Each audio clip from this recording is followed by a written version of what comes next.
about the U.S. economy. Lynn Paramore is on the show. Lynn is a senior researcher analyst at the Institute for New Economic Thinking. In a piece for Vice, Lynn profiled a man who is building luxury bomb shelters for paranoid one-percenters.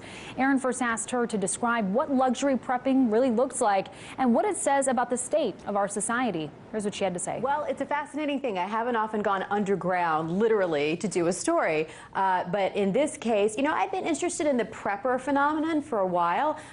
You hear about guys hoarding cans of beans in their garage and so on.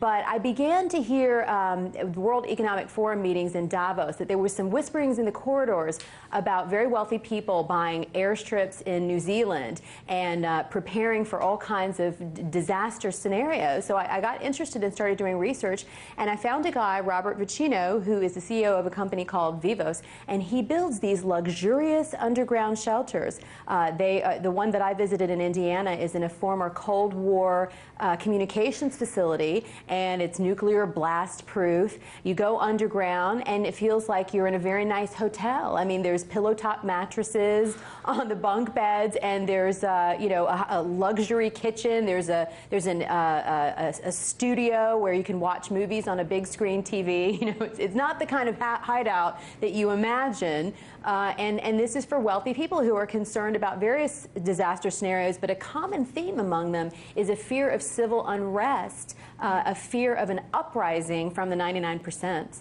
Wow, that's really interesting. And this is kind of just fluff, but what does this run the one-percenters that feel this is so imperative to have?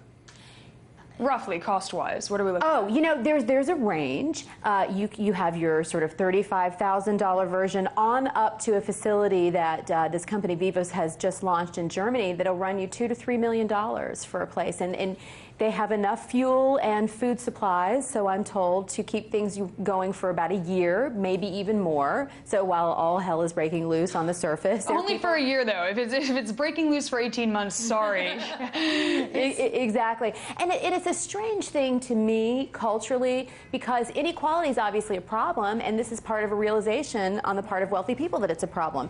But the idea that the solution to that is to hide away in a gold-plated bunker while everything else goes to hell, I don't believe that people can survive that way. I think we all need each other, and it's kind of it's a strain of libertarianism that puts emphasis on the individual and doesn't trust the government to do anything right in the case of a disaster. So I think that's feeding into this, and a little paranoia is feeding into it. I would be much more happy if some of these wealthy people would say, hey, maybe I don't need all these tax breaks. Maybe I want to do something to actually solve the problem of inequality rather than hide away from it. It's a good point, and also it doesn't make you necessarily hate the guy who's developing this. He saw a void in the marketplace, and he's filling it. And frankly, there's something ingenious about the fact that, okay, if the apocalypse or something close to it has arrived, I would imagine the legal foot on which you could stand to sue someone post-apocalypse or I don't know, the day of reckoning. Yeah. It's just incredible to me. It seems illogical for otherwise logical people. Yeah, no? It's true. And in a way, you could argue that it's a good thing. Well, they're spending their money on something, and it's employing people who are doing the building and, maintaining these facilities. Okay, maybe the wealthy have run out of things to spend their money on. They've got so much of it. Right. So there's that issue, too. But it does strike me as there's a lot of fantasy involved. There was a couple that I read about out in California who thought, well, if everyone dies, we could be the new Adam and Eve. And I guess this time Adam and Eve would be wearing Rolex watches, but that kind of hubris.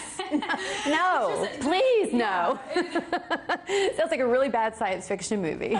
Thanks, but no thanks. We're good. It's incredible stuff.